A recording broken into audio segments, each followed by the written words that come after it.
Nah, jadi jangan salahkan kita-kita ini Pak Bram. Kalau kita tetap ke kampus-kampus, tetap ke sekolah-sekolah, dan yang ada orangnya. Menarik, kita ke kampus, ke sekolah yang ada orangnya. Tapi kemudian kemarin kita dipertontonkan sebuah kejadian yang luar biasa, Mas Roy. Kan ini banyak kritikan nih kepada Mas Gibran, Wapres kita, bahwa dia nggak berani datang ke kampus, cuma berani datang ke tenda-tenda pengungsi, kemudian ke SD, SMP, ke TK, tapi dia nggak berani ke kampus. Tapi kemarin tiba-tiba dia berani nongol di sebuah kampus. Kita kan sudah, hebat ini, ya kan? Tapi jangan dulu, Mas Roy. Tadinya saya sudah, luar biasa nih, ada peningkatan nih, wakil presiden kita sudah berani datang ke kampus. Tapi ternyata kampus yang didatangi itu adalah kampus yang belum berisi orang, masih dalam tahap pembangunan ya. Jadi kampus yang sedang dibangun namanya Universitas Syekh Nawawi Al-Bantan di Banten. Jadi rupanya kampus itu sedang dibangun. Terus Wapres Gibran datang mengunjungi proyek itu ya. Jadi dia ketemu sama tukang. Benar. Ini kan sebenarnya useless juga lah kunjungannya. Enggak, karena kunjungan ini sebenarnya sudah pernah dilakukan oleh Wapres terdahulu. Oh, sudah pernah datang ke proyek ini? Iya, Amin. Itu sudah pernah meresmikan pembangunan ini gitu loh. Oh, ini universitas ini gitu loh, yang ada di Banten. Ya dulu, jadi universitas ini, Mas Roy, diresmikan oleh Pak Ma'ruf Amin. Ya, batu pertamanya, seingat saya waktu itu setahun yang lalu, itu diresmikan oleh Kiai Haji Ma'ruf Amin. Peletakan batu pertama. Dan sekarang kan, kalaupun itu sudah selesai, ya kalaupun mau diresmikan kan mestinya juga adalah acara dialog gitu kan. Ya dengan mahasiswa dong. Ya harus dialog dengan mahasiswa. Iya kan, kalau Kiai Haji Ma'ruf Amin dulu selaku Wapres kan sama-sama Wapres nih. Meresmikan, belum ada mahasiswa masih mungkin kan, belum ada mahasiswa baru. Nah kalau ini harusnya kan dialog dengan mahasiswa nanti gitu. Tapi ini dia datang, dia cuma melihat gedung ya kemarin itu. Gedung sama mungkin dialog sama tukang batu. Tapi nggak apa-apa. Apa yang Mas Roy ingin sampaikan nih dengan peristiwa kemarin? Apakah kita masih melihat bahwa ternyata wakil presiden kita ini Gibran masih seperti yang dulu, tidak berani berdiskusi dengan mahasiswa? Gini, dia mungkin juga timnya.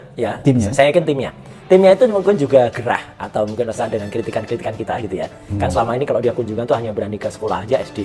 Dan apa yang dilakukan kan sebenarnya juga saya tadi bilang useless tadi ya. Nggak ada gunanya, bahkan mungkin, maaf ini saya harus bilang, apa yang dilakukan itu cuma didik tidak baik gitu.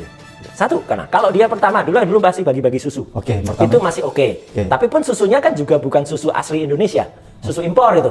Ya kan, kemasannya juga banyak sekali ahli gizi yang mengkritik itu kemasannya kan kemasan yang sangat bernilai lemaknya tinggi atau kolesterolnya tinggi gitu. Jadi artinya kan itu kan bukan untuk susu untuk perbaikan gizi anak-anak. Iya, gizi untuk jadi anak. tidak bagus untuk perkembangan tidak tubuh. bagus untuk anak-anak karena itu susu kental manis, susu apa gitu. Nah, yang kedua dia juga sering juga waktu itu kunjungan untuk melakukan rahasia potong rambut gitu ya. Jadi anak SMP harus dipotong rambutnya. Iya, tapi kan itu kan kerjaan guru. Kalau zaman dulu kita BK gitu ya, bimbingan konseling gitu ya. Nah, sekarang kan guru-guru yang khusus untuk hal itu. Nah, yang terakhir ini, yang sebelum dia ke Universitas Kosong ini, itu kan dia kemudian malah membagikan skincare.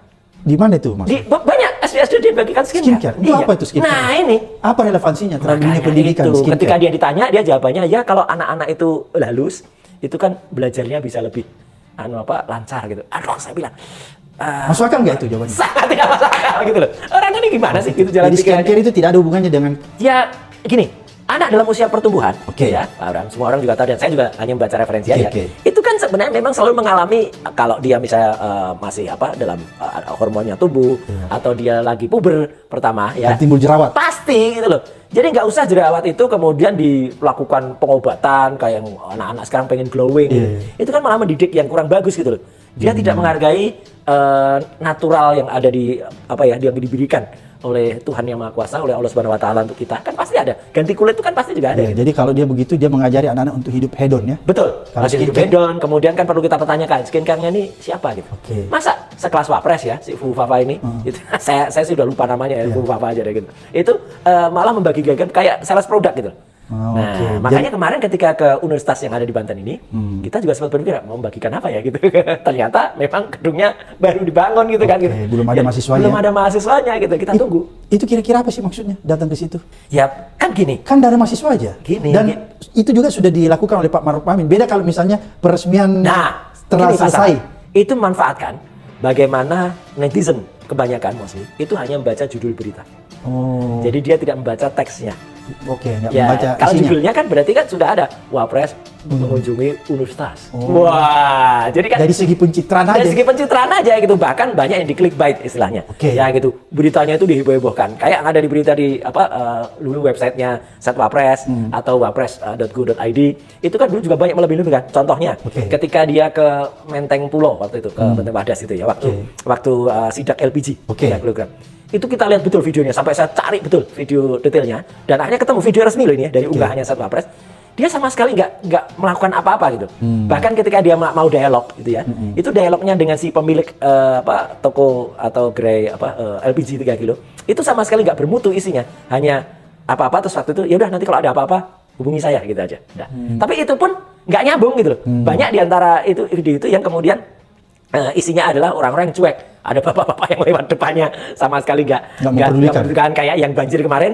Ada yang viral itu, ibu-ibu yang kemudian pengennya bilang ke dia, tapi dia bilang nanti ya Bu ke sana ya, ke sana. Ibunya kan langsung jawab dengan satu kata aja, males gitu. Itu kan Jadi peristiwa kemarin di banjir semakin meyakinkan analisis Mas Roy bahwa dia fufu-fafa. Pura-pura tidak tahu apa-apa. Itu pertama. Tapi nggak usah pura, memang dia nggak tahu apa-apa gitu. Semakin meyakinkan kita semua netizen bahwa sebenarnya Wapres ini tidak punya kemampuan sama sekali. Sangat tidak punya kemampuan. Kemudian itu terbukti beberapa kali ya. Dari dialog-dialognya. Dia dialog, kemudian kosong ya dialog. Kosong ketika LPG. Ketika banjir. Bahkan ketika dia katanya memberikan materi di mana? Akmil. Waktu yang retret. Untuk kepala daerah. Betul. Itu kan videonya kan juga sempat muncul. Ya kan? Saya pikir videonya itu kan kita setidaknya bisa mendengar kan apa yang disampaikan. Tapi coba kita perhatikan Mas video. Di video itu dia hanya kelihatannya membolak-balik kertas saja. Gitu. Kemudian ngomong yang sama sekali tidak kedengaran, sudah nggak kedengaran suaranya, ditimpa dengan didubbing istilahnya. Audio yang ya nggak ada hubungannya audionya itu gitu. Mending audionya yang didubbingkan tuh film perjuangan, lagu background perjuangan atau apa, itu kan nggak audio yang sesuai, nggak ada hubungannya. Dan ketika dia sedang menjelaskan latar belakangnya tuh, backdropnya tuh soal e-purchasing, jadi bagaimana mekanisme pembelian lelang di daerah itu, ya tampaknya dia tuh kayak nggak nyambung gitu dengan apa yang disampaikan di belakangnya.